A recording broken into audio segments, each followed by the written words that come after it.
So we have many آپ ایسا کریں many دو audience سوال background from agriculture. 2 سوال اور پوچھیے گا ٹھیک ہے اور اس کے بعد ہم اپنا سیشن ریزیوم کریں گے پھر ہم at the end of session دوبارہ آئیں گے. Great. So many of our attendees represent the agriculture sector. تو ان کا question ہے کہ اس بجٹ میں what's in for the agriculture sector? Okay, that's a very good question. Before I answer that, ہمارے کوئی پینلسٹ اس کے اوپر اپنا فیڈ بیک دینا چاہیں گے؟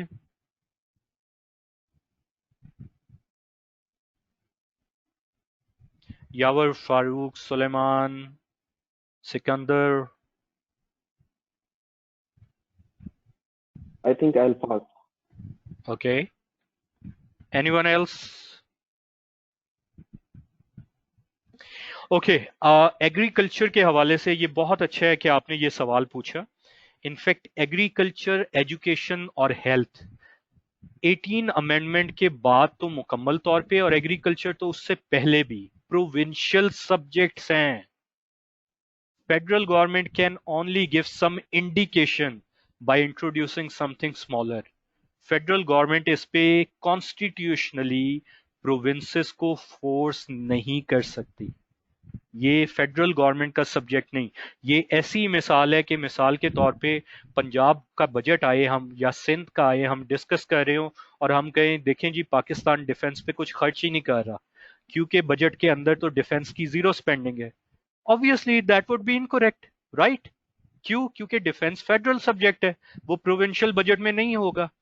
تو 18 امینڈمنٹ کے بعد اب گورنمنٹ جو ہے اپنی ٹیکس کلیکشن آف ریونیو کا لاسٹ جو ایگری ہوا تھا نیشنل فائنانس ایوارڈ، اس کے مطابق 57% if I'm not missing it provinces کو دیتی ہے. اور پروونسز اس کو یوز کرتے ہیں یہ گلیاں، نالے، پانی، ہیلتھ، ایجوکیشن اور ساتھ یہ اللہ آپ کا بھلا کرے ایگریکلچر کے حوالے سے. سو اس کے حوالے سے ہمیں ڈیٹیلز دیکھنی پڑے گی ہمارے پروونشل بجٹس میں. I hope that answers the question. However, government کے لیول پہ یہ ہے کہ جو ان کے فیڈرل ریگولیٹری ادارے ہیں انہوں نے اپنی انٹینٹ واضح کی ہے کہ پچھلے چند ماہ میں ہم نے دیکھا ہے کہ اسٹاکنگ جو ہوتی ہے اور جو انڈر پرائسنگ کی جاتی ہے فارمر کے لیے، اس کے خلاف جو قوانین پہلے سے ایگزسٹ کرتے ہیں ان کی انفورسمنٹ اسٹرانگ ہونا شروع ہوئی ہے، which is a right step in the right direction. اگر یہ آگے اسی طرح چلتا ہے تو that is a hint to the provinces. But again اس کے لیے کیا بجٹری ریفارمز آتی ہے، that is not within the ambit of the federal government, it's within the ambit of the provincial governments and we'll have to wait for the provincial budgets. Next question. Right. So, Tosif Ahmed, after these adjustments of government, most of the small businesses are making payments and receipts in cash. How government will tackle this point? I think you need to elaborate the question after which reforms, because you referred to these reforms. So you just type in, we'll answer your question if we get the feedback now. Otherwise at the end of the session. Meanwhile, Nizam, آپ کوئی اور سوال پوچھئے. His other question is, what's there for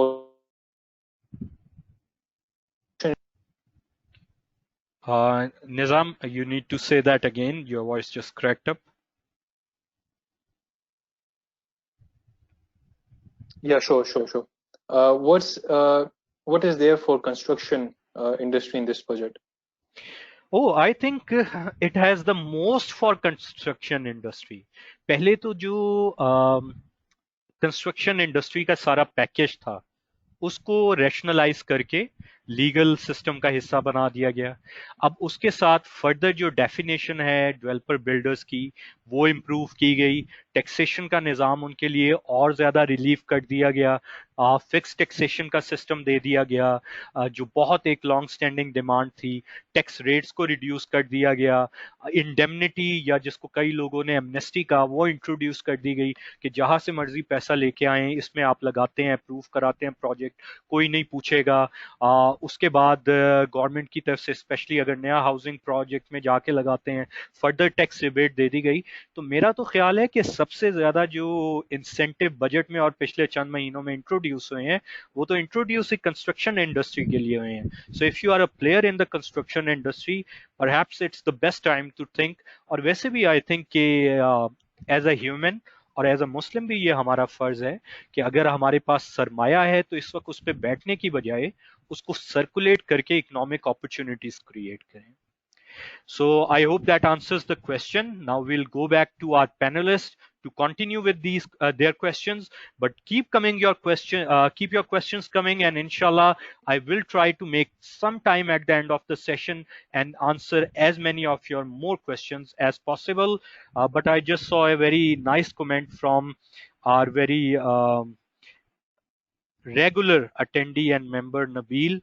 So I would just like to thank you, Nabil. Nabil has thanked me, the entire taxation committee, and ACCA for becoming the first professional body in Pakistan of professional accountants to organize a post-budget seminar, and he is really proud to be a member. Well, thank you, Nabil. We are very grateful for your comments. Keep them coming. They keep us motivated, and we are as proud as you are. So back to you guys. I think Yavar, आपका सवाल था next. Okay मेरा सवाल था जी, आपका ही था okay ना? अच्छा अब ऑल राइट अच्छा अब हम जो है नेक्स्ट क्वेश्चन को अगर देखें तो डेफिनेटली क्योंकि मैं ये चाहूंगा कि हम इसको जो है ना वो एक टैक्स प्रैक्टिशनर या एक्सपर्ट के हवाले से ना देखें, इसको हम एक ऐसे कॉमन मैन के हवाले से देखें क्योंकि हमारे एफबीआर का हमेशा ये क्लेम रहा है कि हम जो है वो रिटर्न फाइलिंग और वेल्थ स्टेटमेंट को इजी कर रहे हैं। ठीक हो गया कि एक कॉमन मैन अपनी रिटर्न और वेल्थ स्टेटमेंट खुद फाइल कर सके, ठीक है ना, ये उनका क्लेम रहा है। हकीकत उसके बरअक्स है ऑल दो, ठीक हो गया, क्योंकि रिटर्न्स को जो है हमारे एक्सपीरियंस के बावजूद कभी कभी हम कंफ्यूज हो जाते हैं कि रिटर्न क्या कर रही है या वेल्थ स्टेटमेंट क्या कर रही है। अच्छा अब क्वेश्चन चेंज जो प्रपोज किया गया वो ये है कि जी वेल्थ स्टेटमेंट जो है, ठीक है, वेल्थ स्टेटमेंट के बारे में मैं हिस्ट्री बताता जाऊँ। होता ये था कि एक खास नोटिस था अमेंडमेंट ऑफ असेसमेंट का अंडर सेक्शन 122(9). इसके आने से पहले तक टैक्स पेयर के पास ये पावर थी कि वो कमिश्नर की अप्रूवल के बगैर वेल्थ स्टेटमेंट को इजीली का नोटिस आ गया, फिर उसको प्रोहिबिट कर दिया गया था कि अब जो है आप इसको रिवाइज नहीं कर सकते। कि अब बजट ने ये प्रपोज किया, बिल ने ये प्रपोज किया कि जी आपने जो है वो जब भी वेल्थ स्टेटमेंट रिवाइज करनी होगी तो आपने कमिश्नर की अप्रूवल लेनी है, और साथ में बार भी लगा दिया कि जी 5 साल से पीछे आप रिवाइज नहीं कर सकते। ठीक है, अब अगर मैं देखूं, मैं एक एग्जांपल भी यहाँ पर कोट करूंगा। मेरा एक केस ऐसा आया कि जहाँ पर एक टैक्स पेयर का 1 मिलियन का जो है वो इन्वेस्टमेंट थी और एक जीरो उसने जो है वो ज्यादा लगा दिया। ठीक हो गया, और वो 10 मिलियन बन गया। ठीक है, जब वो 10 मिलियन बन गया तो उसने कहा कि यार ये वेल्थ स्टेटमेंट बैलेंस क्यों नहीं हो रही, तो उसने बैलेंसिंग फिगर भी डाल दिया, वेल्थ स्टेटमेंट तो समहाउ टैली हो गई। ठीक है, उसके पीछे नोटिस आ गया कि जी आपने इतनी इन्वेस्टमेंट की हुई है और आपने कभी सोर्स नहीं बताया, तो अब जो है आप हमें बता जो है वो एक्सप्लेन करता रहा कि जी देखने ये जो है गलती से हो गया, मिस्टेक होगी। वो कहते नहीं जी आपकी अपनी डिक्लेरेशन है, आपसे तो गलती हो ही नहीं सकती। ठीक है, हमने जो है वो कमिश्नर को रिवीजन के लिए लिखा, ही रिजेक्टेड, ऑर्डर पास हुआ, अपील्स में गए, अपील्स ने रिमांड बैक किया, और हम 2-3 दफा इसी सर्कल में घूमते रहे। यानी कि मैं सिर्फ बता रहा हूँ कि 122(9) के बाद हमारे पास अप्रूवल का ऑप्शन है, और उसको हमें यूटिलाइज करने में कमिश्नर अपील्स के चक्कर काटने अभी तक पड़ रहे हैं आज तक, और 3 साल उस केस को हो गया। ठीक हो गया, तो फिर जो है फिर हमारे पास डेफिनेटली एफटीओ का ऑप्शन बच जाता है कि हम वहां जाए। लेकिन अगर हम जो है इस सूरत हाल में इतनी है तो उसको रिवाइज करके मेंशन कर दिया जाता है। ठीक है, तो अगर हम इतनी सख्ती करेंगे तो इस लिहाज से तो आपकी डेफिनेटली जो डिमांड क्रिएट होंगी, बंदा कहता रहे कि नहीं हकीकत कुछ और है, तो वो नहीं मानी जाएगी। तो इस प्रोविजन के बारे में जो है आप क्या कहेंगे कि क्या ये वैलिड प्रोविजन है, या इसको हम कैसे टैकल की चीजें करेंगे, क्या ये एग्जिस्ट करनी चाहिए, एक्ट का पार्ट बनेगी नहीं बनेगी? आई थिंक ये एक्ट का पार्ट बनेगी। उसकी वजह ये है कि आप इसको आइसोलेशन में नहीं देख सकते यावर। आपके नॉलेज में होगा कि 2017 में बेनामी ट्रांजैक्शन प्रोहिबिशन एक्ट जो नाफिज किया गया था, और इसके रूल्स जो पिछले साल के एंड में बनाए गए थे, आपको उससे इससे मिलाना पड़ेगा। Can you hear me? अच्छा, Yes, so I will continue explaining कि मेरा मतलब क्या है. बेसिकली बेनामी के हवाले से जो कानून बना है वो लिंक आपकी वेल्थ जी याद स्टेटमेंट से हो रहा है. ठीक है.